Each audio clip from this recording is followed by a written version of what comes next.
Hello everyone, welcome to the channel prepare with Ichchha. देखिए, जब से यूपीएससी का एग्जाम हुआ है तब से बहुत ज़्यादा बच्चों के बीच में उलझन है, क्या कट ऑफ रहेगा, कैसे उन्हें यूपी पीसीस पर फोकस करना चाहिए।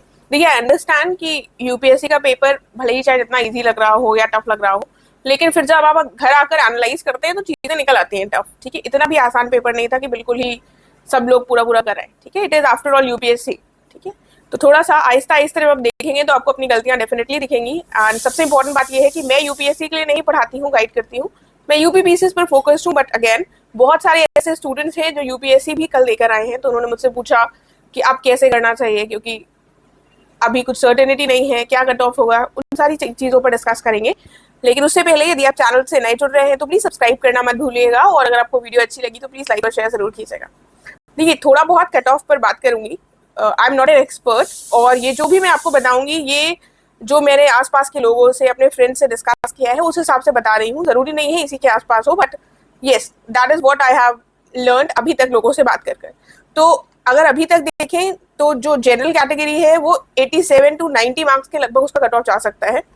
देन ओबीसी का 85 to 88, एससी कैटेगरी का 73 से 75 नंबर तक, और एसटी कैटेगरी का 70 से 72 तक। ठीक है, तो बाकी लेट्स सी। अगर आप एक सेफ जोन में हैं, आपके इससे कई ज़्यादा मार्क्स आ रहे हैं, तब तो आपको कंप्लीटली मेंस पर ही फोकस करना है। ठीक है, अगर आप कम आ रहे हैं इससे काफ़ी ज़्यादा, तो आपको यूपी पीसीएस के प्रीलिम्स और मेंस पर फोकस करना है। राइट, लेकिन टेंशन तब होती है जब हम बॉर्डर लाइन पर आ जाते हैं, समझ नहीं आता कि इधर करें कि उधर करें। ठीक है, तो अगर आप बॉर्डर लाइन के आसपास हैं तो मेंस के लिए, यूपीएससी के मेंस के लिए फोकस कीजिए, क्योंकि आपको पता है कि यूपीएससी का मेंस और यूपी पीसीएस के मेंस पर सिमिलैरिटी होती है। राइट, और अगर आप थोड़ा सा धैर्य रखेंगे तो जल्द ही विद इन अ मंथ आ जाता है यूपीएससी का रिजल्ट भी, प्रीलिम्स का। लेकिन अगर आपको बहुत टेंशन हो रही है तो मेंस के साथ अगर आप मैनेज कर सकते हो तो 10 से 20% यूपी पीसीएस प्रीलिम्स के लिए टाइम दे सकते हैं। ठीक है, थोड़ा सा प्रैक्टिकल ये साउंड कर सकता है, लेकिन उतना प्रैक्टिकल अप्रोच नहीं होता, क्योंकि जब आप मेंस के लिए यूपीएससी के पढ़ रहे होंगे और कम टाइम है आपके मेंस के लिए, तो आपको पूरी जी जान से पढ़ना होगा। राइट, लेकिन अब क्या किया जा सकता है, तो this is the most practical solution जो अभी हमें देखने को मिल रहा है अगर बॉर्डर लाइन वाला सिनेरियो है। ठीक है, तो मेंस पर ज्यादा फोकस कर थोड़ा बहुत प्रीलिम्स पर फोकस कीजिए। और मेंस के लिए अगर आप यूपीएससी के पढ़ेंगे 1 to 4 पढ़ेंगे तो वो तो हमारे कवर हो ही जाएंगे यूपी पीसीएस में। ठीक है, तो धैर्य बनाए रखिए। जो भी होगा, जो भी आपने किया है, ये इंपॉर्टेंट है कि आप उससे संतुष्ट हो। अगर आप संतुष्ट नहीं है, आपको लग रहा है अरे यार ये तो बहुत खराब चला गया, तो ये बात आपको, ये फीलिंग दोबारा यूपी पीसीएस में नहीं आनी चाहिए।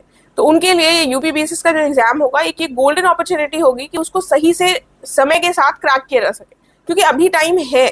अगर इस टाइम को आप सही से यूटिलाइज करते हैं तभी आपको ये जो अभी टेंशन हुई है यूपीएससी के बाद, वो यूपी पीसीएस के बाद नहीं होगी। ठीक है, तो एक भी दिन आप वेस्ट मत कीजिए। जो हो गया सो हो गया, आगे बढ़िए और उस पर फोकस कीजिए कि आपको कैसे स्ट्रैटेजाइज करना है, कैसे कहाँ पर कमी रह गई, वो चीज़ें आपको कंप्लीट करनी है। ठीक है, एंड आई होप सबकी जो भी परेशानियां हैं यूपीएससी के कट ऑफ से रिलेटेड और कैसे स्ट्रैटेजाइज करना चाहिए, क्या करना चाहिए, उसी पर मुझे बात करनी थी, वो इससे थोड़ी सी तो दूर डेफिनेटली हुई होंगी। अगर आपका कोई भी क्वेश्चन है तो आप टेलीग्राम चैनल के माध्यम से मुझसे जुड़ सकते हैं, और चाहे तो यहाँ पर भी कमेंट कर सकते हैं। Thank you so much.